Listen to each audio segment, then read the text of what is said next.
C'est bon? Oui. Bon, bah, bonjour à tous. Donc, moi, je suis le docteur Lefort, pathologiste Praxéa, et j'ai le plaisir de travailler avec Marie Mordefroy, qui est radiologue. Et donc, on fait beaucoup de scénologie ensemble, parce que Marie prélève énormément. Et on a la chance de pouvoir échanger beaucoup, et on voulait vous partager un peu cette expérience. Donc, on a quelques cas cliniques à vous présenter. Ah, c'est toi qui as la main, oui. Ça marche pas. Alors j'ai laissé la main à Marie parce que moi je n'étais pas très douée avec la télécommande. À l'essai, on s'est beaucoup entraîné. Non, t'es allée trop vite. Ça y est, donc premier cas clinique. Donc ça commence par la clinique, donc c'est d'abord le radiologue là dans nos histoires, ça va toujours commencer par moi les histoires. Mais donc on va vous présenter quelques cas cliniques pour être dans la vraie vie et la vraie vie de la discussion entre Ève et moi entre autres.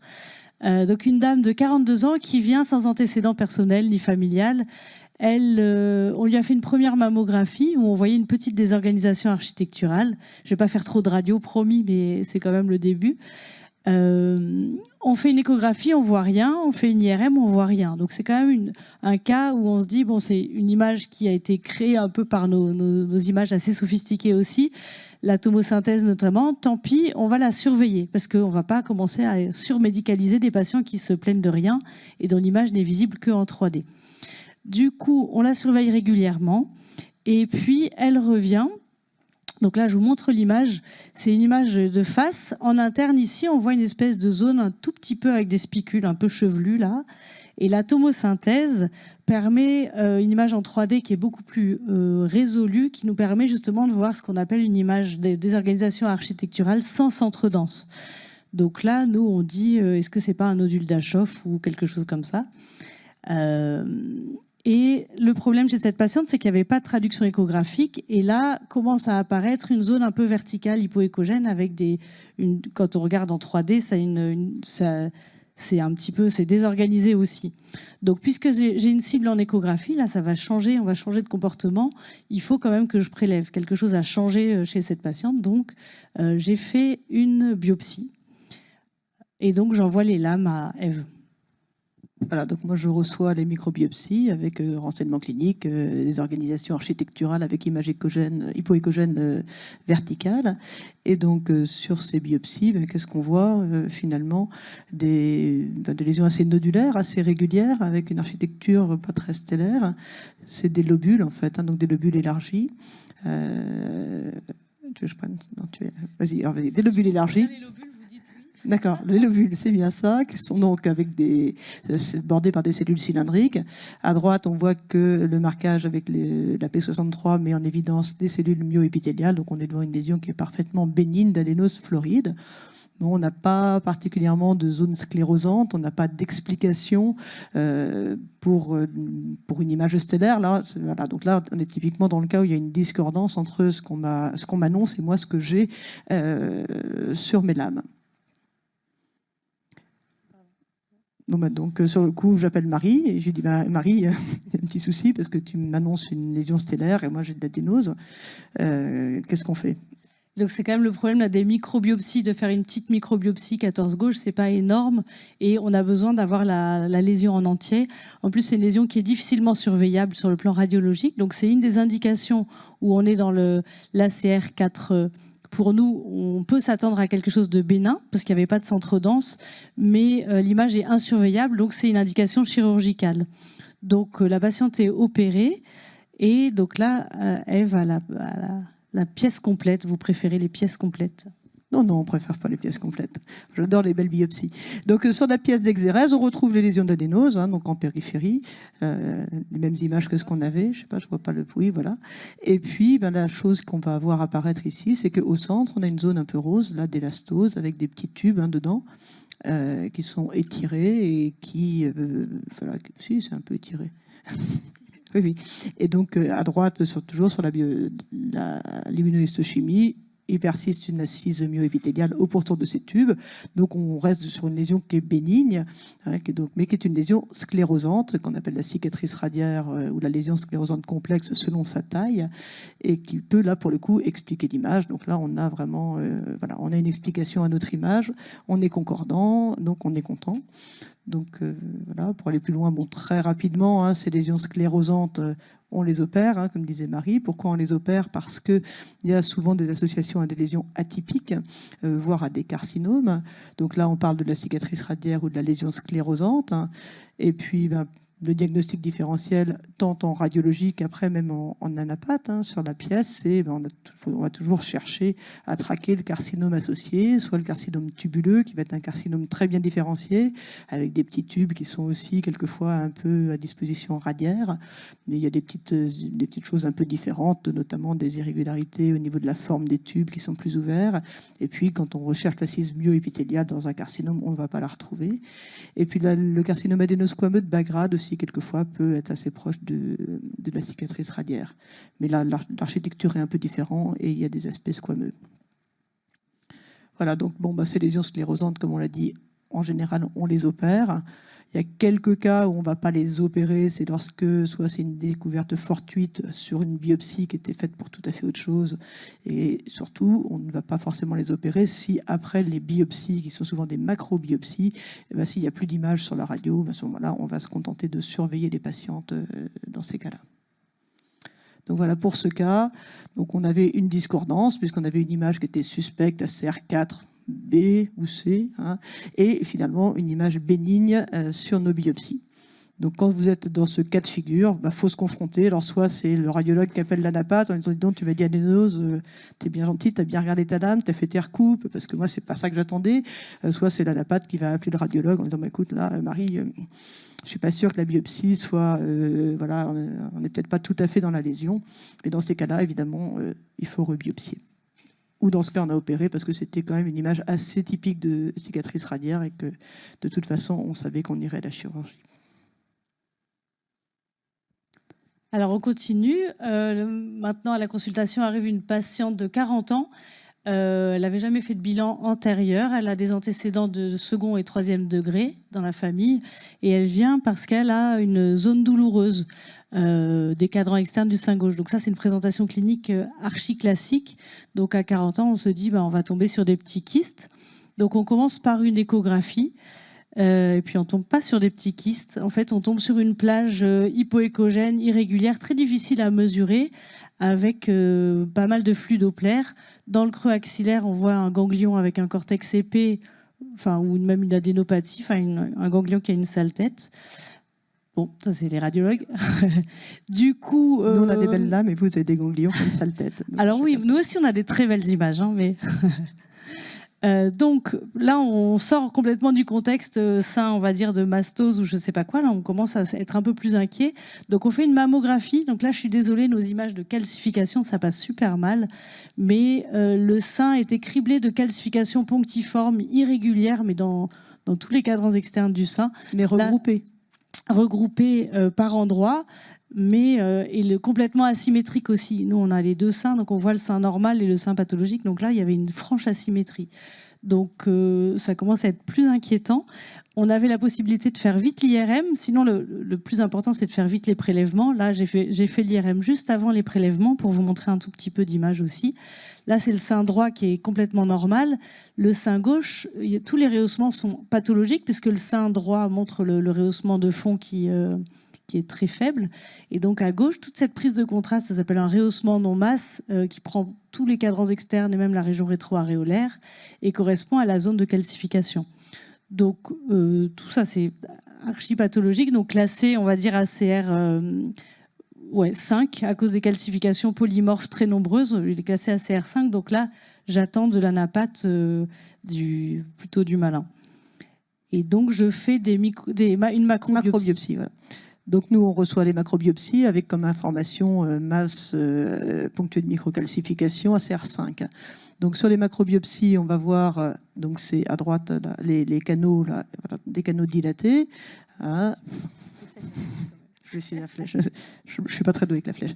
Alors, il y a ici, vous avez des canaux ici et ici, on voit donc des canaux qui sont très dilatés, un épithélium qui est très hyperplasique, et puis des noyaux irréguliers, très chromatiques. Bon, là, on est vraiment typiquement devant une image de carcinome canalaire in situ de haut grade, avec, je ne me trompe pas de bouton, avec ici donc de la nécrose, et tout ce qui est bleu ici, c'est que c'est en voie de calcification.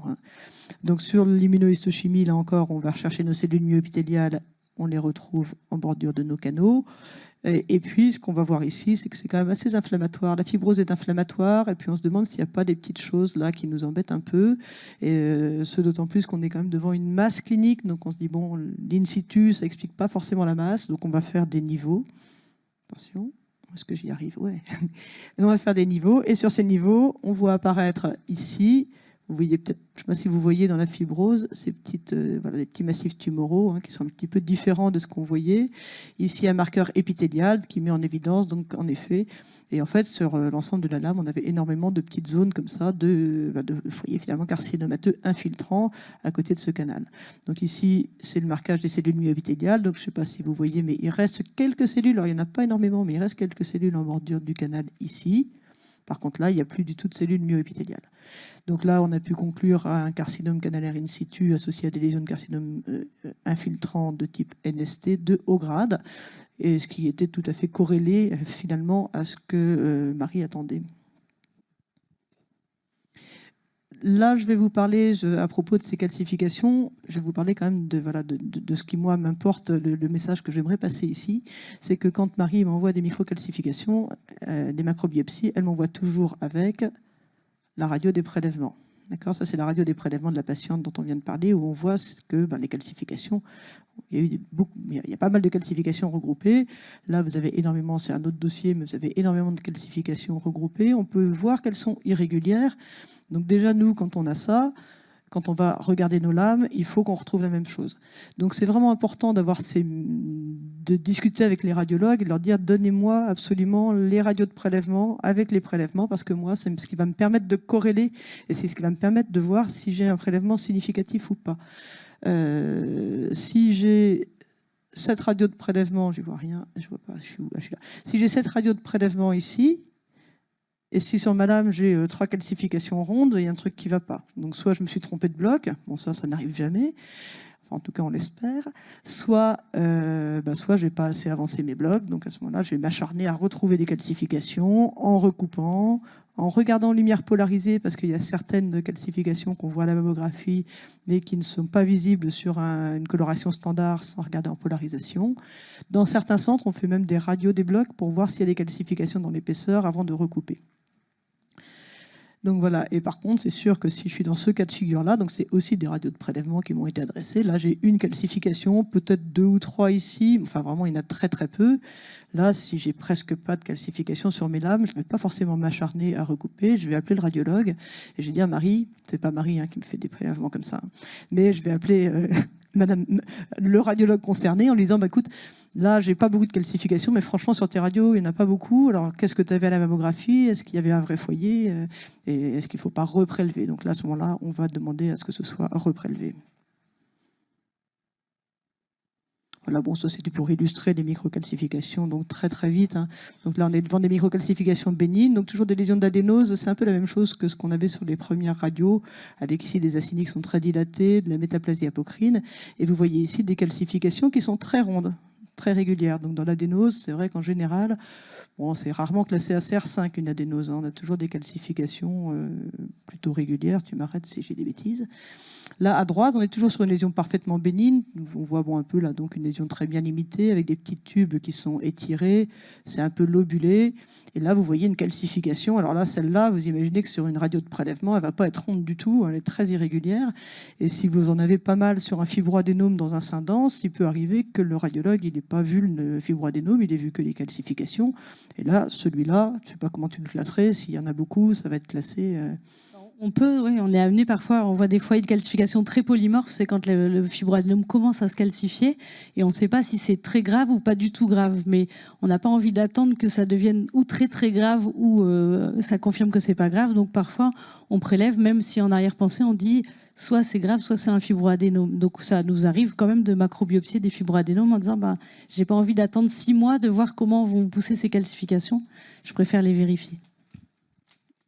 Voilà, après ça, il y a aussi, ici, on est devant un cas c'est de la métaplasie cylindrique atypique. Bon, je ne vais pas vous détailler la lésion, mais on voit qu'il y a des calcifications qui sont finalement plutôt régulières alors qu'on est sur une lésion atypique. Donc, c'est pas toujours la corrélation, c'est pas toujours la calcification est irrégulière, je vais trouver un cancer. Mais bon, quelquefois, mais par contre, ce qui est important, c'est d'avoir autant de calcification sur la lame que sur des prélèvements, ou tout au moins quelque chose de représentatif. Bon, là, je passe, c'est du carcinome in situ. Alors ici, on voit que ça peut être très polymorphe. Là, vous avez des toutes petites calcifications rondes. Là, vous avez une calcification ronde. Et puis là, vous avez cette nécrose qui va se calcifier. Et là, vous avez un début de calcification. Et on voit bien que ça va être très irrégulier. Je ne sais plus si c'est celle-là. Voilà, donc pour ce cas-là, moi, le message que je voulais passer, je pense que c'est assez clair. Je pense qu'il faut vraiment, vraiment avoir les radios de prélèvement avec toute biopsie de microcalcification. Et il faut vraiment s'acharner à avoir quelque chose qui soit corrélé. C'est-à-dire que vous avez une radio de prélèvement, vous avez une biopsie, il faut que ça matche. Sinon, faut retourner voir le radiologue et puis il faut discuter encore et toujours jusqu'à ce qu'on trouve, on reprélève ou voilà, qu'on se mette d'accord en tout cas. Ça va, on continue. Donc en consultation, c'est une consultation super riche. On est la 3e patiente qui s'appelle Madame P. Elle vous dit qu'elle a été opérée du sein gauche il y a quelques années. Et puis elle a 56 ans, ménopausée, sans traitement hormonal. Elle se palpe un petit nodule il y a 4 mois. Le nodule faisait 12 mm. Il avait été classé ACR3, donc on le surveille. Donc là, elle revient aujourd'hui pour une nouvelle échographie. Et à l'échographie, on voit un nodule pas très hypoéchogène, ovalaire, très bien limité. Moi, j'appellerais ça fibroadénome, mais je suis pas anapathe. Mais voilà, il a tous les signes de caractéristiques plutôt bénignes. Heureusement qu'il n'est pas anapathe, c'est pas un fibroadénome. Mais il a grossi, en fait. Donc c'est un fibroadénome chez une patiente ménopausée, un fibroadénome qui grossit. En fait, c'est pas un fibroadénome. Donc là, on biopsie. Il était ACR3, on surveillait qu'il ne grossisse pas. Il grossit, c'est pas du tout normal. Donc on va biopsier malgré les caractéristiques tout à fait rassurantes. Mais le changement de taille fait que je le passe en 4A, donc 4 faible. Je m'attends quand même à ce que Ed me donne une bonne nouvelle, mais j'ai besoin de prouver que c'est un fibroadénome. Mais hélas, non, je ne vais pas donner de bonnes nouvelles, parce qu'en fait, là, on est devant une lésion carcinomateuse. Donc, il y a certains carcinomes qui sont très bien limités et qui peuvent passer pour des fibroadénomes. Donc, le cas typique et le plus fréquent, c'est le carcinome mucineux pur, qui est souvent très bien limité. Mais il y a d'autres cas. Alors là, il y a des flaques de mucus. Là, tout ce qui est blanc, voilà, c'est des flaques de mucus. Et puis, vous avez des petits massifs carcinomateux qu'il faut parfois chercher. Quelquefois, il faut faire les niveaux pour retrouver les petits foyers carcinomateux, parce que quelquefois, il n'y a que du mucus. Donc là encore, il faut débiter quand on n'a que du mucus. Il n'y a pas de cellules myoépithéliales. Bon, j'ai pas fait la photo, mais enfin voilà. Donc un carcinome plutôt de bon pronostic, mais un carcinome quand même. Donc ces carcinomes bien réguliers, il y en a plusieurs sortes. Donc le mucineux, certains carcinomes de haut grade, les carcinomes stroma riches en lymphocytes, qui sont les anciens carcinomes médulaires, certains carcinomes métaplasiques aussi, qui sont très ronds. Alors quelquefois peut-être un peu plus hypoéchogènes, un peu moins CR3, il se passerait plus en 4. Les cystadénomes mucineux et les carcinomes sécrétoires, mais enfin ça on n'en voit pas très souvent quand même, mais bon voilà, c'est dans les livres. Et puis bien sûr, il peut y avoir des métastases intramammaires qui sont quand même en règle générale assez régulières.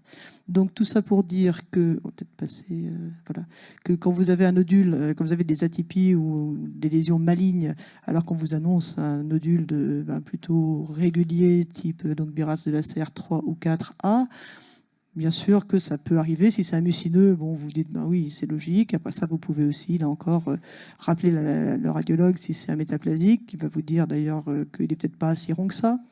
Il est peut-être très hypoéchogène, et peut-être un petit peu douteux quand même. Mais bon, voilà, faut savoir que ça peut vraiment arriver. Après ça, il n'y a pas de radiologue dans la salle, mais c'est vrai que nous, on a quand même tendance, avec certaines équipes aussi, devant ces nodules qui sont plutôt rassurants mais qui grossissent, à commencer par faire une cytoponction.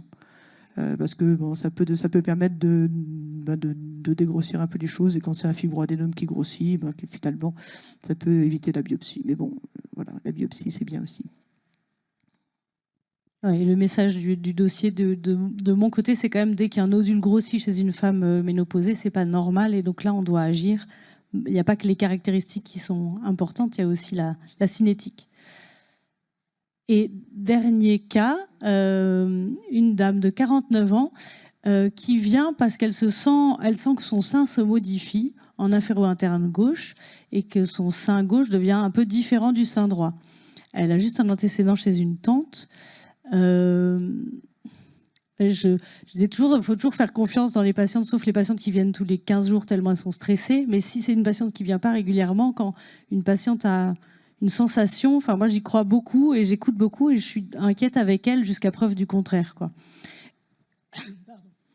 Mais là, chez elle, on fait l'échographie qui montre des petits kystes, rien de particulier. Là, c'est une IRM en T2 qui montre plein de petits kystes dans les deux seins. Les deux seins, c'est une séquence T1 en IRM qui est plus morphologique. On voit très bien la graisse et puis la glande. C'est quand même assez symétrique, sauf le volume, mais la morphologie de la glande est pareille. On injecte du gadolinium et les deux seins se rehaussent de la même manière. Donc, on m'a appris à faire très confiance dans l'IRM. Et pour l'instant, j'ai encore très confiance. Et du coup, une IRM normale, une clinique un peu bizarre, on dit à la patiente, revenez dans 3 mois, parce que j'ai pas d'argument. Et en même temps, je veux la garder sous le coude. Donc, elle revient 3 mois après. Et son sein, cliniquement, c'est encore vraiment beaucoup plus rétracté. On le voit ici, 3 mois après, le sein a vraiment changé de forme. Je réinjecte mon gadolinium. Franchement, il n'y a pas un rehaussement. Normalement, quand il y a un cancer, il y a une vraie asymétrie de rehaussement des deux seins. Là, j'ai dit l'IRM est comme il y a 3 mois. En revanche, vu la clinique et vu l'inquiétude de la patiente plus, la clinique est inquiétante. Un sein qui se rétracte, il faut quand même vraiment faire quelque chose. Donc, on décide de faire des biopsies. Donc là, je dis à Ève, j'ai fait des prélèvements n'importe où. Je ne sais même pas où j'étais. Donc, on est quand même en zone glandulaire derrière le mamelon, mais je suis allée vraiment à l'aveugle dans du tissu qui ne me paraît pas pathologique en échographie, mais qui m'embête cliniquement. Donc dans ce cas, je fais plus de prélèvements que d'habitude, et je dis bien que je n'ai pas de cible, mais le sein m'inquiète. Voilà. Donc... Alors moi, j'avais toutes les informations, évidemment, et donc, c'était pas du tout du sein normal, hein, comme on peut constater ici. Donc, on est devant un carcinome de type lobulaire, forme classique. Donc, vous voyez ici toutes les petites cellules. Hein, c'est des cellules qui forment des petits cordons ou qui sont isolées. Alors ici, dans un stroma un peu fibreux, élastosique. Donc là, on aurait pu imaginer qu'il y ait une image mammographique là-dessus, mais sur un sein dense, bon, d'accord. Et puis là, vous voyez, donc là, c'est un marqueur, c'est les récepteurs aux estrogènes avec un marqueur nucléaire des cellules tumorales, donc on les voit beaucoup mieux. Tout ce qu'on voit ici, toutes les petites vacuoles, c'est des adipocytes, hein, donc on est dans du tissu graisseux. Et vous voyez que les cellules, elles suivent les cloisons, en fait. Hein. Et là, il n'y a pas de stroma, et donc on peut très bien imaginer que ça, la radio, on ne va pas le voir, quoi. Donc voilà, donc c'est une prolifération de cellules peu cohésives qui sont monomorphes, en règle générale assez peu proliférantes, donc très trompeuses en mammographie. Donc là, on a une sorte de discordance parce qu'il n'y avait rien, mais comme cliniquement il y avait une masse rétractile, je crois qu'il n'y a pas trop de surprises. Et quand Marie, quand tu reçois le résultat, t'es pas... On sait que les lobulaires infiltrants nous piègent. Enfin, c'est notre ennemi des radiologues, c'est que souvent, soit c'est des grosses masses palpables et on voit rien en radio, soit là, c'était un sein rétractile sans cible, même en IRM. Bon. Donc voilà, bon là c'était juste pour illustrer un peu le cas. Donc voilà, ici un carcinome lobulaire avec des images cibles avec les cellules en fait qui s'enroulent ici autour d'un lobule. Ici, un carcinome lobulaire pléomorphe. Donc, je disais que les cellules étaient régulières et peu proliférantes. Bon, c'est pas toujours le cas. Il y a aussi des carcinomes qui sont un peu plus agressifs dans cette famille, avec des noyaux qui sont anguleux et beaucoup plus volumineux, et sur le coup, qui ont un pronostic un peu plus péjoratif. Donc, les caractéristiques de ces lésions, c'est que souvent, les molécules d'adhésion, la eucadérine, est souvent éteinte, donc souvent négatif dans 80% de ces cancers. C'est des nodules qui sont souvent des cancers qui sont souvent plus étendus que ce qu'on attend, comme on l'a vu, et il y a souvent une multifocalité. Donc voilà, bon là il n'y avait pas grand-chose à dire comme message, si ce n'est que s'il n'y a pas d'image, mais il y avait une clinique, on était quand même assez concordants, et donc une lésion atypique avec une imagerie peu contributive, on va quand même aller au traitement. Voilà, donc pour les cas cliniques, c'est fini. Donc j'avais juste 2 petites dias pour récapituler un peu ce qu'on a dit. Donc face à une image nodulaire, en fait, si vous avez une biopsie d'une image nodulaire et que sur vos biopsies, vous avez un prélèvement qui est non représentatif, c'est-à-dire soit du tissu mammaire normal, soit presque rien, un peu de fibrose, 3 adipocytes, voilà, évidemment, il faut revoir l'image, il faut discuter avec le radiologue et rebiopsier. Lorsque vous avez une image qui va être classée ACR4, B ou C, voire ACR5, et que vous avez une lésion bénigne, là encore, il faut revoir avec le radiologue si la cible est vraiment a bien été échantillonnée, il faut confronter, il faut voir si l'image finalement n'était peut-être pas si atypique, est-ce que ça peut concorder avec ce qu'on a sur les lames, et s'il y a une discordance, là encore, on rebiopsie. Et bien sûr, quand vous avez une lésion maligne, en général, on va au traitement directement. Alors, le petit cas du mucineux, mais bon, en général, on sait qu'un mucineux, ça peut avoir un aspect bénin en échographie. Pour les microcalcifications, c'est à peu près la même chose, si ce n'est qu'on a quand même, nous, ces radios de prélèvement qui nous permettent de vérifier qu'on est concordant. Donc, si vous avez un prélèvement qui n'est pas représentatif, qui n'a pas les mêmes calcifications, mais je l'ai déjà dit, les mêmes calcifications que sur les radios de prélèvement, faut s'acharner à les trouver. Donc, lumière polarisée, niveau, radio de bloc, voilà. Et puis, si vraiment en dernier recours, on n'y arrive pas, alors il peut arriver quand il n'y a pas beaucoup de calcification qu'elle saute en technique. C'est-à-dire que quand vous allez couper vos prélèvements, on les coupe très fins, quelquefois, la calcification, elle ripe en fait sur la lame du microtome et elle peut disparaître. Ça arrive de temps en temps. Il peut arriver aussi quand on a des calcifications intrakystiques, que pareil, au moment du prélèvement, ces calcifications, elles se délitent un peu. Donc, mais dans ces cas-là, faut voir s'il reste des microcalcifications et éventuellement rebiopsier. Voilà, pareil, là, toujours pareil. Donc, on répond bénin alors que l'image était ACR5 ou ACR4C. Faut vérifier les radios de prélèvement parce qu'il y a toujours ce fibroadénome là qui peut nous chiffonner un peu. Donc vérifier les radios de prélèvement. Si on a suffisamment de calcification, si elles ont le même aspect que sur les radios de prélèvement, et que le radiologue a bien échantillonné aussi, parce que c'est sûr que si il y a, par exemple, dans le premier cas, il y avait des calcifications partout, si j'avais répondu fibroadénome calcifié, il aurait forcément allé reprélever ailleurs.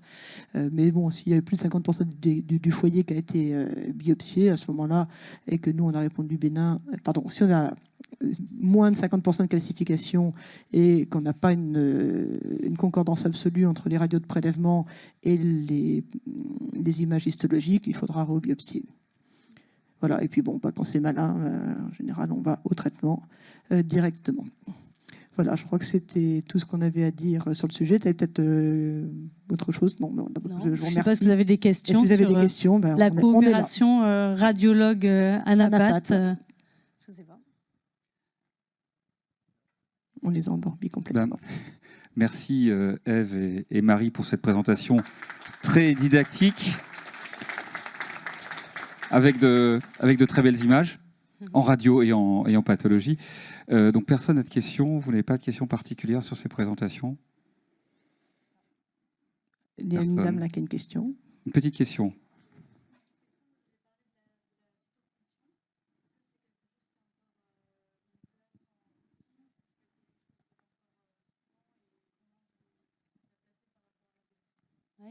C'est une très bonne question parce que c'est comme ça qu'a commencé notre coopération justement.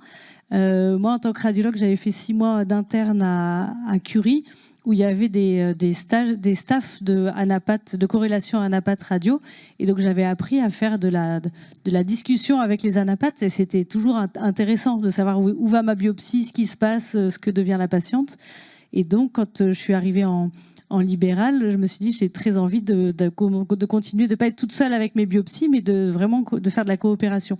Et j'ai appris que Ève était là et qu'elle lisait les cytologies de ganglions.